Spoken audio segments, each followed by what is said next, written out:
Welcome to Vetrivaga YouTube channel. நான் உங்கள் சுல்ஃபிகர். களத்துக்கு வா களத்துக்கு வா களத்துக்கு வா அப்படின்னு சொல்லிட்டே இருந்தாங்க. தளபதி அவர்கள் களத்துக்கு வந்தா எப்படி இருக்கும் அப்படிங்கிறது இன்னைக்கு ஒரு சின்ன சாம்பிள் காண்பிக்கப்பட்டிருக்கிறது. கோவையே இன்னைக்கு குலுங்கி இருக்குன்னு சொல்லலாம். கோவை எஸ்பி வேலுமணியோட கோட்டை, கொங்கு மண்டலம் செந்தில் பாலாஜியோட கோட்டை, கோவை பாஜகவினுடைய கோட்டை அப்படின்னு சொல்லுவாங்க. அது எல்லாத்தையும் தகர்த்தெறிஞ்சிட்டு இன்றைக்கு தளபதி அங்க வெற்றி கொடி நாட்டியிருக்காருன்னு தான் சொல்லணும். தமிழக வெற்றி கழகத்தினுடைய இந்த பூத் கமிட்டி பயிற்சி பட்டறை இன்றைக்கு கோவையில் நடைபெற்றது. அந்த நிகழ்ச்சியில் கலந்து கொள்வதற்கு தளபதி அவர்கள் சென்னை ஏர்போர்ட்ல இருந்து கிளம்பி கோவை ஏர்போர்ட்ல வந்து இறங்கி அங்கிருந்து நேரடியாக ஒரு விடுதியில் போய் தங்கிட்டு அங்கிருந்து நேரடியாக நிகழ்ச்சிக்கு வரதான் பிளான். ரோட் ஷோ பிளான் பண்ணவே இல்லை, ஆதவ அர்ஜுனாவே வெளிப்படுத்திட்டார். ஆனா தளபதி இன்றைக்கு கோவை வருகிறார்னு சொல்லி தகவல் தெரிஞ்சதுனால காலையில 6 மணிக்கே கோவையில தெருவெல்லாம் கூட்டம், முழுக்க முழுக்க ஆண்களும் பெண்களும் ரசிகர்களும் தொண்டர்களும் கட்சிக்காரர்களும் ஒட்டுமொத்தமாக கோவையே இன்னைக்கு அதிர்ந்து இருக்கு அப்படின்னு சொல்லலாம். மிகப்பெரிய மாநாடுகள் எல்லாம் பல நாட்கள் திட்டமிட்டு பல லட்சக்கணக்கான ரூபாய்கள் செலவு செஞ்சு, இன்னும் சொல்ல போனா அந்த கூட்டத்தை கூட்டம்னா ஒரு தலைக்கு 500 ரூபா 1000 ரூபா கொடுத்து கோட்டரு கோழி பிரியாணி எல்லாம் கொடுத்து கூட்டினாதான் கூட்டம் கூடும். ஆனா இன்னைக்கு தளபதி வரக்கூடிய இந்த கோவை நிகழ்ச்சியில ஏர்போர்ட்லயே கூட்டம் அப்படி அலமோதிச்சு. தளபதி வரும்போதே பிரம்மாண்டமான ஒரு வரவேற்பு. இப்படி ஒரு வரவேற்பு இதுவரைக்கும் அவர் பார்த்திருப்பாருன்னு தெரியல. தியேட்டர்ல எப்படி தளபதியை செலிப்ரேட் பண்ணுவாங்களோ அதே மாதிரி இன்னைக்கு கோவையினுடைய ஒவ்வொரு வீதியாக செலிப்ரேஷன். எந்த அளவுக்குன்னு நீங்க பார்த்துருப்பீங்க, நம்ம புதுசா சொல்லி தெரிய வேண்டியது இல்லை. வேன்ல ஏறுறாங்க, தளபதியினுடைய இந்த பிரச்சார வாகனத்தில் ஏறுறாங்க, மரத்துல இருந்து குதிக்கிறான். நேரடியா போய் தளபதிக்கு அந்த துண்டை போடுறாங்க, தளபதிக்கு கை கொடுக்குறாங்க. தளபதியும் முகம் சுளிக்காம எல்லாத்தையுமே அதை எல்லாருக்குமே அக்செப்ட் பண்றாரு. ஒரு இடத்துல போகும்போது கொடியை கொடுக்குறாங்க, ஒரு கொடியை எடுத்து அசைக்கிறாரு. தோல்ல துண்டு போட்டிருக்கக்கூடிய துண்டை எடுத்து கொடுக்குறாங்க, தளபதி அதை வாங்கி கொள்கிறார். இப்படின்னு சொல்லி கோவை மக்களுடைய கொங்கு பகுதி மக்களுடைய அன்பில் நனைந்து இன்றைக்கு அந்த பூத் கமிட்டி பயிற்சி பட்டறை நிகழ்வுக்கு வந்திருந்தார். இந்த நிகழ்வு காலையில வந்து அதுக்கப்புறம் பூத் கமிட்டி நிகழ்ச்சி நடக்கும் போதே இந்த பக்கம் எப்பவுமே தமிழக வெற்றி கழகத்தை விமர்சனமே செஞ்சிட்டு இருக்கணும், அதன் மூலமாகவே பொழப்பு ஓட்டக்கூடியவன் வீடியோ போட்டான். பிசுபிசுத்து போன பூத் கமிட்டி, நசநசித்து போன பூத் கமிட்டி அப்படின்னு சொல்லிட்டு அப்பவே வீடியோ போட்டு கதற ஆரம்பிச்சிட்டாங்க. சின்ன குழந்தை வாக்குரிமையே இல்லாதவங்க எல்லாம் பூத் கமிட்டி மெம்பரா வச்சிருக்காங்க. அங்க ஆயிரக்கணக்கானவர்கள் இளைஞர்கள் தொண்டர்கள்னு படை திரண்டிருந்தாங்க. அதுல ரசிகர் ஒரு அம்மாவுடைய மகள் அம்மா கூட வந்திருக்காங்க. அந்த புள்ள பேட்டி கொடுக்குது. உடனே அதை வச்சுக்கிட்டு அந்த பிள்ளைக்கு ஓட்டே கிடையாது, ஓட்டு இல்லாதவங்களெல்லாம் வந்து பூத் கமிட்டி மெம்பருக்கு. பூத் கமிட்டி நிகழ்ச்சிக்கு நடைபெற்றவர்கள் இங்க ஒரு பக்கத்தில் இருந்தாங்க. அங்க ரோட் ஷோ முழுக்க முழுக்க கலந்து கொண்டவர்கள் கோவையை சுத்தி இருக்கக்கூடிய மக்கள். தளபதியை எதிர்பார்க்கல, எந்த பிளானிங்கும் கிடையாது. மக்கள் கூட்டம் கூடின உடனே ஆட்டோமேட்டிக்கா நடந்துச்சு. தளபதியை ஒரு விஷயத்துல சொல்லியிருப்பார், என்னுடைய மக்களை பார்க்கறத நீங்க தடுக்கிறீங்க, சட்டத்தை நாங்க மதிக்கிறோம், வேணாம் அப்படின்னு நினைச்சிட்டேன்னா, நான் இந்த மக்களை சந்திக்க நினைச்சிட்டேன்னா எங்களை தடுப்பாரே வரும்னு சொல்லி கேட்டிருந்தார். அதே மாதிரிதான் இன்னைக்கு அந்த சம்பவம் நடந்திருக்கு. ஒரு தளபதியை அவர் களத்துக்கு வர மாட்டேங்கிறார், அவர் கூட்டத்துனா அவருக்கு அலர்ஜி, அவர் வரமாட்டேங்கிறார், அவர் பனையூருக்கு தான் வர சொல்லுவார், களத்துல இறங்குனா என்ன அப்படின்னு சொல்லி இன்னைக்கு பாருங்க. இதை கட்டுப்படுத்துறதுக்கு எந்த காவல்துறையும் இல்லை பெரிய அளவுல.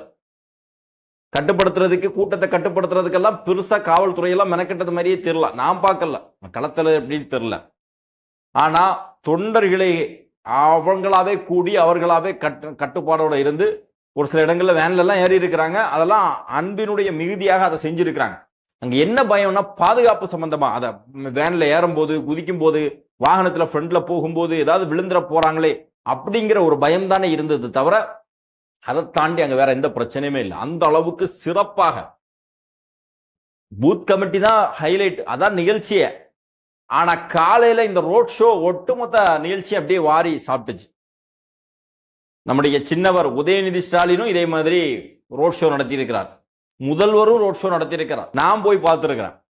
ரோட் ஷோ எப்படி நடக்கும், ஒரு பெரிய டவுன்ல ஒரு இடத்துல ஒரு சாயங்காலம் 4 மணிக்கு உதயநிதி வாராரு அல்லது முதல்வர் வாராரு அப்படின்னு சொன்னா ஒரு 2 மணிலேருந்தே இதோ வந்து விட்டார் அதோ வந்து விட்டார் சொல்லி காசை கொடுத்து மக்களை கொண்டு கூப்பிட்டு உட்கார வச்சு, முதல்வர் மட்டுமில்ல எல்லா கட்சியுமே அப்படிதான் கூப்பிட்டு உட்கார வச்சு இதோ வந்து விட்டார் அதோ வந்து விட்டார் சொல்லி கூட்டம் கூடி கூடி கூடி கூடி கூட்டம் கூடினதுக்கு அப்புறம் அப்படியே வருவாங்க.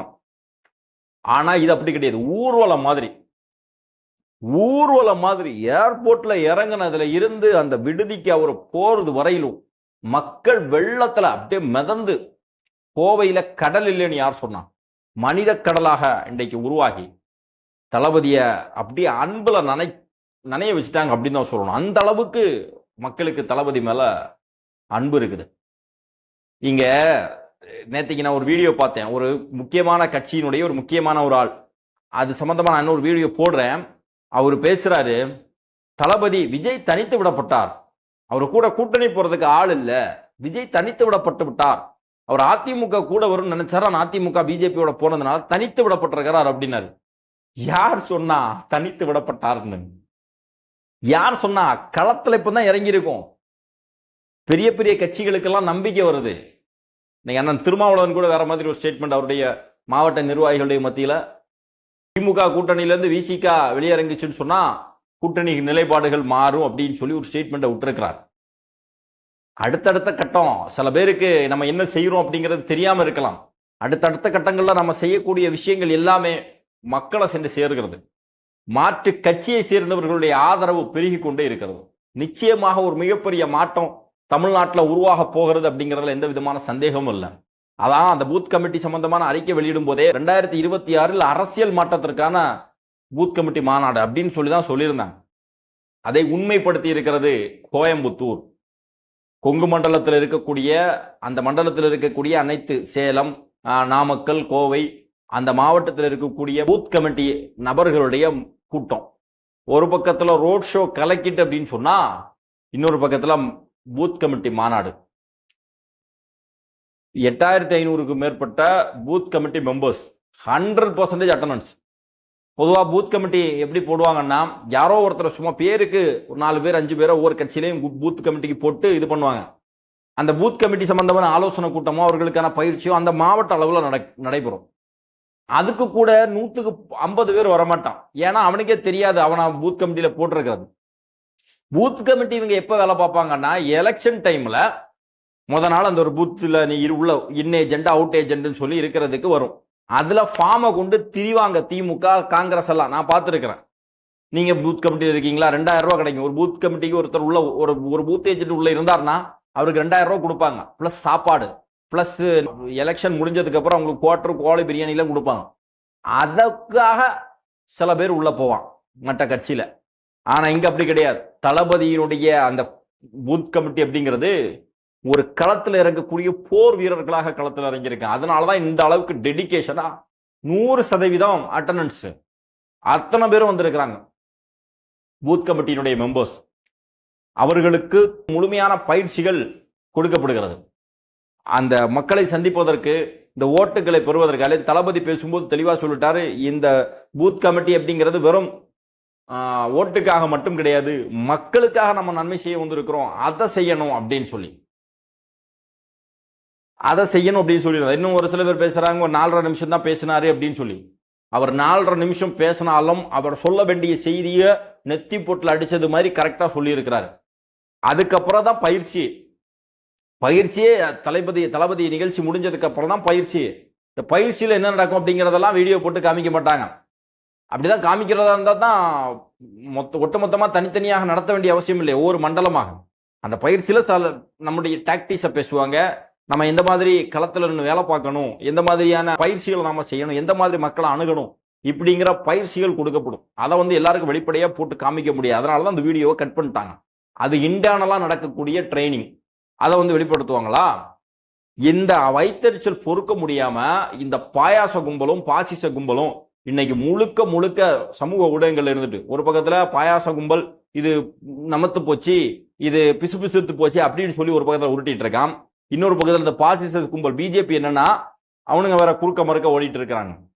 அங்கே காஷ்மீர்லே மக்கள் துன்பத்துக்குள்ளாய் இருக்கிறார்கள், இந்த நேரத்தில் உங்களுக்கு இந்த ரோடு ஷோ தேவையா அப்படின்னு சொல்லி கேட்குறாங்க. நான் கேட்குறேன், அந்த சங்கிகள்கிட்ட தான் கேட்குறேன், பிஜேபி சங்கிகள்கிட்ட, காஷ்மீர்ல இந்த அசம்பாவிதம் நடந்த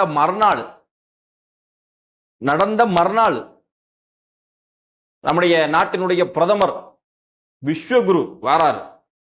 இந்தியாவுக்கு வந்து நேரடியாக காஷ்மீருக்கு போவாரானா போகாம நேர பீகார்ல தேர்தல் பரப்புரையில போய் கலந்துக்கிட்டார். இன்றைக்கு தமிழ்நாட்டில் கோயம்புத்தூர்ல ரோட் ஷோ நடத்தி இந்த பூத் கமிட்டி மெம்பர்ஸினுடைய மீட்டிங் நடத்துறத தப்புன்னு சொல்லி கொக்கரிக்கக்கூடிய இதே சங்கி கும்பல் பீகார் தேர்தலில் போய் மோடி கலந்துக்கிட்டாரே அதை தப்புன்னு சொல்றதுக்கு ஏன் உங்களுக்கு வாய் வரல? தளபதி பிரதமரா, தளபதி முதலமைச்சரா, நாட்டை ஆட்சி செய்யக்கூடிய பிரதமரே தேர்தல் வேலைக்கு போயிட்டாரு. அப்புறம் நீங்க வந்து நம்மள விமர்சனம் செய்து கொண்டிருக்கிறீங்க. பிஜேபி இப்படின்னா இந்த பக்கம் திமுக அவங்களுடைய கதறல் வேற மாதிரி இருக்கு. ஆனா நல்லா இருக்குங்க இதெல்லாம். இவங்க கதறதை பார்க்கறது சத்தியமா சொல்றேன் ரொம்ப என்டர்டைன்மெண்டா இருக்கு. சில பேர் இரிட்டேட்டிங்கா பேசுவான், அதெல்லாம் நம்ம பெருசா விருப்பப்பட மாட்டோம்.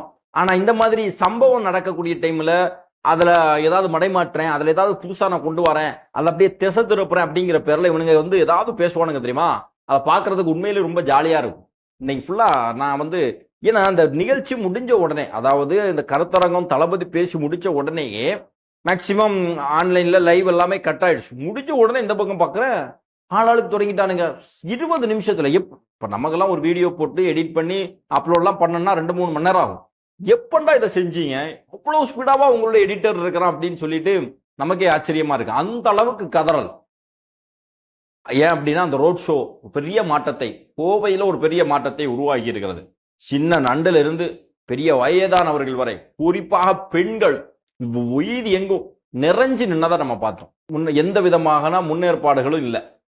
இன்னைக்கு தளபதி வராரு, ஏர்போர்ட்ல இருந்து இங்க வரைக்கும் ரோட் ஷோ போவார் அப்படிங்கிற எந்த ப்ரீ பிளானிங்கும் கிடையாது. வந்தாங்க, வெளியே பார்த்தா மக்கள் இருக்கிறாங்க. அப்ப இந்த மக்கள் மத்தியில அப்படியே கையை காமிச்சிட்டு போயிடலாம் அப்படிங்கிறதா பார்த்தா தெருவா சாலை முழுவதும் மக்கள் கூட்டம். இன்னைக்கு அதிமுகவுடைய எஸ்பி வேலுமணி ஏன் கோட்டைன்னு சொல்லிட்டு இருந்தவர் என்ன நிலையில இருப்பாருன்னு தெரியாது. பிஜேபி எங்களுடைய கோட்டை அப்படின்னு சொல்லிட்டு இருந்த பிஜேபி கொக்கரித்து கொண்டு இருந்தார்கள். அவங்க இன்னைக்கு என்ன மனநிலையில இருப்பாங்கன்னு தெரியல. இன்னொரு பக்கத்தில் திமுக செந்தில் பாலாஜியை வச்சு கோவை கொங்கு மண்டலத்தை எங்களுடைய கட்டுப்பாட்டுக்குள்ள கொண்டு வந்துட்டோம்னு சொல்லி தம்பட்டம் அடித்துக் கொண்டிருந்தவர்கள் என்ன நிலையில இருக்கிறாங்கன்னு தெரியாது. ஆனா ஒரே ஒரு விஷயம் மட்டும் இங்க உண்மைப்படுது. நான் ஏற்கனவே சொல்லியிருக்கேன், இதுவரையிலும் கோவை மண்டலம் எங்க கிட்ட, வட மண்டலம் எங்க கிட்ட, தென் தமிழ்நாடு இந்த கட்சிக்கு, இங்கெல்லாம் இவ்வளவு சதவீதம் ஓட்டு சதவீதம் இந்த கட்சி இவ்வளவு வச்சிருக்கு, அந்த கட்சி இவ்வளவு சதவீதம் ஓட்டு சதவீதம் வச்சிருக்குன்னு சொல்லி நீங்க அந்த நம்பர்ஸ் கேம் ஆடிட்டு இருக்கீங்க இல்லையா? அது ஒட்டு மொத்தமா சோலி முடிஞ்சுது. அது மொத்தமா ரீசெட் பண்ணியாச்சு. நீ உங்களுக்கு 47% ஓட்டு சதவீதம், இவங்களுக்கு 27% ஓட்டு சதவீதம் எல்லாம் கிடையாது. 2026 தேர்தல் புதிதாக ஆரம்பிக்கிறது. இங்கே புதிதாக ஒரு சக்தி வருகிறது. இருக்கிற கட்சிகளிலேயே மக்கள் செல்வாக்கையும் அன்பையும் ஆதரவையும் நம்பிக்கையும் பெற்றிருக்கக்கூடிய ஒரு கட்சியாக தமிழக வெற்றிக் கழகம் வந்திருக்கிறது. அப்போ ஏற்கனவே நீங்க வச்சிருக்கக்கூடிய ஓட்டு சதவீதம் அது இது எல்லாமே மாறி புதிதாக இங்க உருவாக போகுது. அதனால இங்க இவங்களுக்கு 8% வந்துடும், இவங்களுக்கு 10% வந்துடும், இவங்க தனித்து விடப்பட்டு விட்டார்கள், இவங்களுக்கு கூட்டணிக்கு போறதுக்கு ஆள் இல்லை அப்படின்லாம் பேசிட்டு இருக்க வேண்டாம். நாங்கள் எங்களுடைய இருப்பை, நாங்கள் எங்களுடைய அரசியலை, நாங்கள் எங்களுடைய களத்தை நாங்களே தயார் செய்கிறோம். அதுதான் தமிழக வெற்றி கழகம் இன்றைக்கு கோவையில பறைசாற்றி இருக்கிறது. அன்பார்ந்த சகோதரர்களே, இந்த வீடியோ சம்பந்தமாக உங்களுடைய மேலான கருத்துக்களை பதிவு செய்யுங்கள். நன்றி.